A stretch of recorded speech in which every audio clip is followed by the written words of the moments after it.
hidup kamu, pengalaman kamu, pengetahuan kamu itu sebenarnya punya nilai. Cuma kadang-kadang kamu nggak pernah menghargai, kadang-kadang kamu terlalu meremehkan. Poin kedua dia bilang begini, kita itu hadir di dunia buat bikin perbedaan. Salah satu cara terbaik untuk bikin perbedaan itu apa? Kita bisa membagikan pengetahuan kita bisa membagikan pengalaman kita. Supaya pada waktu kita meninggalkan dunia ini, kita meninggalkan jejak yang baik. Ketiga poin yang dia bilang adalah, dan dengan cara seperti itu kamu bisa dibayar mahal. Apalagi kita bisa men-sharingkan nasihat, advice, apalagi bisa membantu orang lain sukses. Contoh Anthony Robbins, dia lahir dari keluarga yang broken, ibunya kemudian menikah lagi, pokoknya susah, jualan koran, akhirnya jualan tiket motivasi, di situ hidupnya berubah. Dia punya motivasi yang luar biasa, saking suksesnya di usia belia, sudah berhasil jadi jutawan. Hanya dengan cara menjual pengetahuan, inspirasi, motivasi. Problemnya satu, mental nggak siap. Kemudian terperosok lagi karena foya-foya. Di situ dia berjanji akan mengubah hidupnya. Singkat cerita, sekarang dia menjadi salah satu motivator nomor satu dunia. Untuk di coach aja, satu orang membayar hampir 1 M. Nah, yang luar biasa adalah dia punya 2 hal.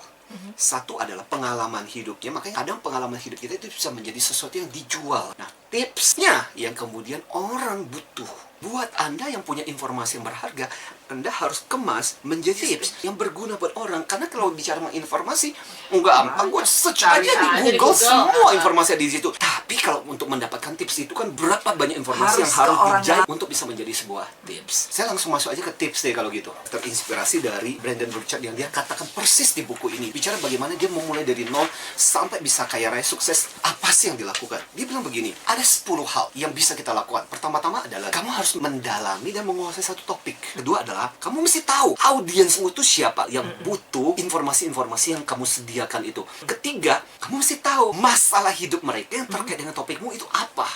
Terus tentukan kisahmu. Nah, ini penting di nomor 4. You have to relate yourself to your topic. Terus ciptakan solusi dan bikin website. Tapi bisa juga ditambahkan kamu punya sosmed supaya orang bisa akses kamu. Kampanyekan produk dan program. Tapi jangan too much juga. Kasih konten gratis. Nomor 9, kalau kamu nggak bisa mempromosikan, cari orang, partner yang bisa mempromosikan.